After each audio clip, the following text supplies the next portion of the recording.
Now, I want to talk about the youth vote because in the last federal election, young people had the lowest turnout of any age group, Only 47% of people between the ages of 18 and 24 cast a ballot here in Hamilton. And when you think about it, nearly 40,000 students go to McMaster University. That's obviously a huge number of important votes.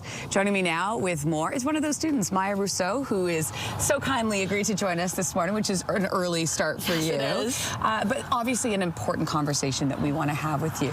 So you are representing that youth vote, that youth group between the ages of 18 and 24. What matters to you the most right now? Personally, it's the cost of living. It's incredibly expensive to rent a home. I'm never going to own a house, and I know that. It's really hard to both pay tuition, food costs. It's hard to have a job.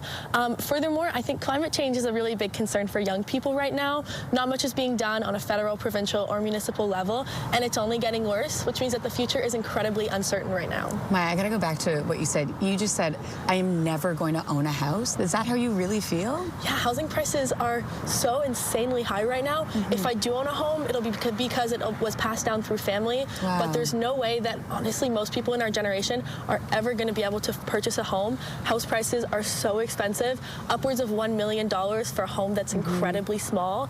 It's just not realistic at this point. That's so disheartening to hear, obviously, because that is one of those sort of markers as Canadians you hope and you strive for and you really save for. That has a sense of hopelessness, isn't it? I know you have said that in previous interviews. What are factors that are contributing to that feeling? I think the biggest thing is that it doesn't really feel like there's a lot of meaningful change happening right now.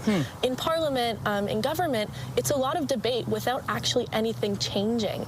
A lot of great topics and great bills are brought forward, but with so many readings and so many votes and such a divide between the political parties, it doesn't feel like anyone is really coming together to make proper, needed change for those who really require it.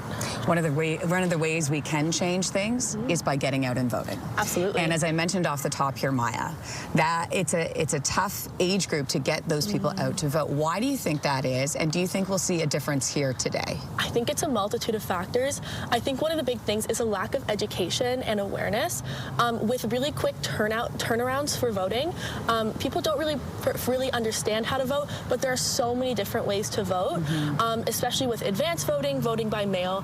I do think that there's going to be a difference. I think in my own circles and on the McMaster campus, because we did have an advanced voting election riding open, That's right. I think a lot more students are going to vote because McMaster has made it incredibly easy to vote on campus. I think also a big thing is that it doesn't really feel like a vote is going to change things, because why is one of my votes going to make a difference? But I think it's really important for us to emphasize how important that vote is. There was a riding in the provincial election in Northern Ontario close to Timmins where one of the candidates won by 4 votes. Yeah, think about that. Imagine if those 4 people had said, I don't think my vote is important. Your vote does make a difference, even if it's minimal. It's the only way to have your concerns heard at both a municipal, provincial, and federal level. You said that so beautifully. Lastly, I want to ask you, when you look at the platforms, which party speaks to you the most? Personally, I would say the Liberal Party. I think it's really important how they're investing in healthcare as well as housing. I think all the parties actually have great platforms for housing because they're all promising to build homes, which is really fantastic.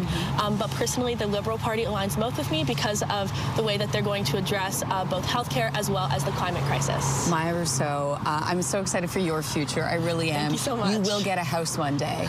You will. I'm certain of it. Maia, thanks for joining us this morning. Thank you so much. I'm going to send things back to Anne-Marie.